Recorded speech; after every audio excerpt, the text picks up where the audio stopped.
This is Ground Media UG. Olowooza yo Katonda teyagiddamu nga tonna bagisaba. Toba babigenda mu maaso.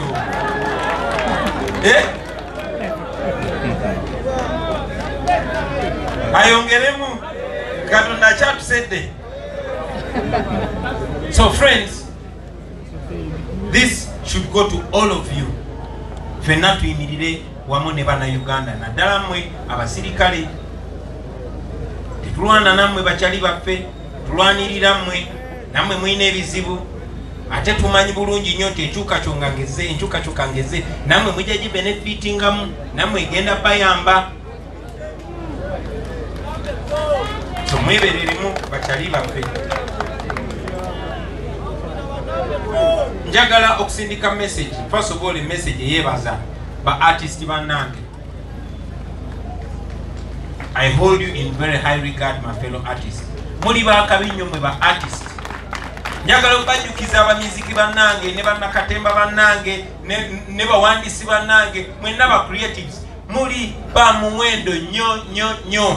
Era bana basajja abafuba nnyo okubanyalisa babalage nti temuli bakabinga bwe mulowooza, baboyi muli ba kitalo n'okusinga bwe mulowooza.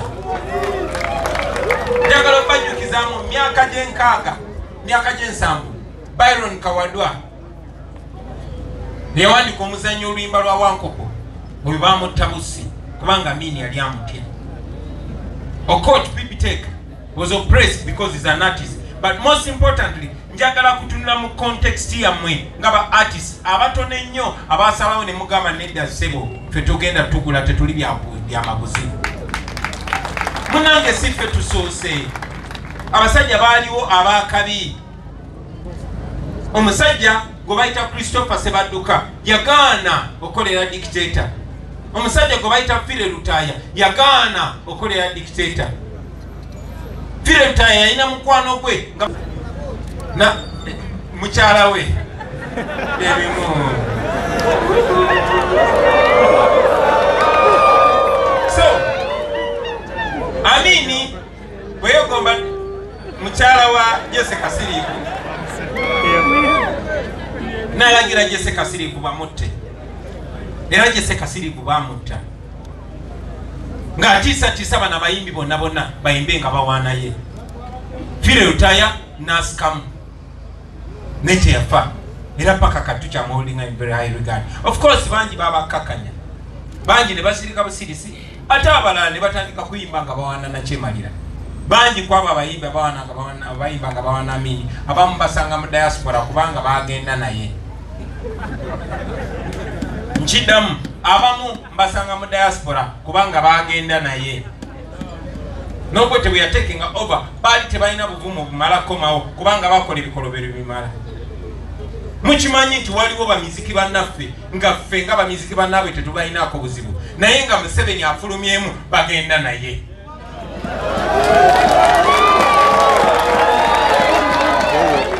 Nga ffe tubaga tetubalinaako buzibu, oke tetubagala nnyo naye nga tetubalinaako buzibu, naye nga Museveni n'afuluma bannayuganda bagamba gwe obadde okozesebwa, nga bagenda naye. Mbagamba bulijjo nti enswera ensirusiru ye enswera ewerekera omulambo paka Montana. I can tell you muyina power y'amaanyi nnyo.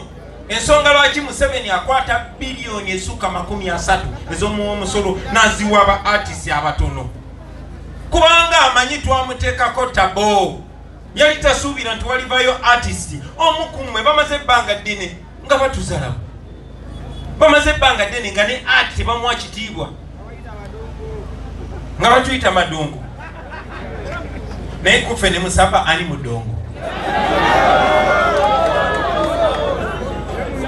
Of course bannaffe bangi babasasula n'obasasula okuzalawa n'omulimu gwe bakola. Waliwo munnaffe omu yayimba wawangulira abasirikale kati ate abadongo n'ogamba kalira bono. Abamu babayigiriza n'okuzala wa kkosi ezikufula owakabi. So that is a problem. Naye njagala mumanye nti muli ba muwendo nnyo baganda bange. musigale ku ludda lw'abantu, because at the end of the day abo abantu be batufuula kiki tuli. Tekikwewunyisa lwaki ba artists bannaffe abakolagana nakyemalira every once in a while boogerayo ekigambo ekiri ku ludda lw'abantu, kuba bamanyi miliyoni 45 ez'abantu bamanyi amazima. Gwe nga artist kikugasa ki okwata biliyoni 30? Eddwaliro ng'erya Kiruddo terimalawo biliyoni 30. Kwegamba mu bufunze mwe bakutte eddwaliro ly'abantu ne bali bawa ne mulirya. Lwaki? Kubanga babatya. Okay, bwe muba mumaze ozirya ate temudongoala. Bwe muba mumaze ozirya mwogere ekituufu. Kuba ekituufu tekijja bakipinga nga muli safe.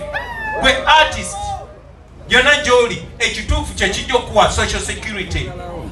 Museveni tagenda bawa bukuumi mwenna ate ne bw'anaabubawa bw'onoddamu amagezi ajja kwettira. Yuzi twali tukungubagira muganda waffe jjaja iculi. Jjaja iculi yali musajja mugezi nnyo, naye asalawo. Omanyi Robert Mao olumu yagamba nti if you are paid. Sorry, I tend to speak too much Luganda, and yet my Luganda is not very good. But Robert Mao one time said that if you are paid to be a fool, then your intelligence ceases to matter. And I think he was right. He was right. I only wonder whether he can say that again. When I was talking about Jjaja Iculi, he was an intelligent man, but he decided to use his intelligence against his brothers and sisters. On the 18th and 19th of November 2020, he was the spokesperson of tyranny. He was the spokesperson of murder, mass murder. He thought he was one of them. What kind of idiot was he? He thought he was one of them. He was wrong. Those who speak to him told him, my brother, you're not the first. Look at Kakoza Mutale, look at Chitata. That's how they all ended up. And he knew it, because every once in a while he came out to speak the truth. Iculi yalinga avayo buli walwangawo musasula oba buli we yanyiiganga oba ndowooza buli we yakinywangamu ng'avaayo ng'ayogera amazima. Era tulowooza nti bagenda okulaba nga balabisiza nnyo ne bamukola nga bwe bazze bakola abalala. Era ekyatuuka ku Kirumira eyabakolera ekyatuuka ku Iculi, ekyatuuka ku Kaweesi. Afande Kaweesi was on TV justifying the mass murder in Kasese.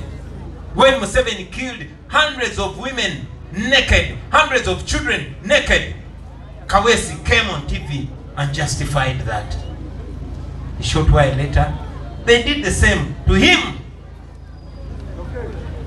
Look at Afande Okech. Look at Kirumira. Look at Afande Chigundu. Look at Afande Katumba Wamala. Look at Abiriga. He would wear yellow all body. These people are not your friends. They are not. They are not. The devil can never be your friend. They will use you and either dump you or eliminate you. They can never be your friends.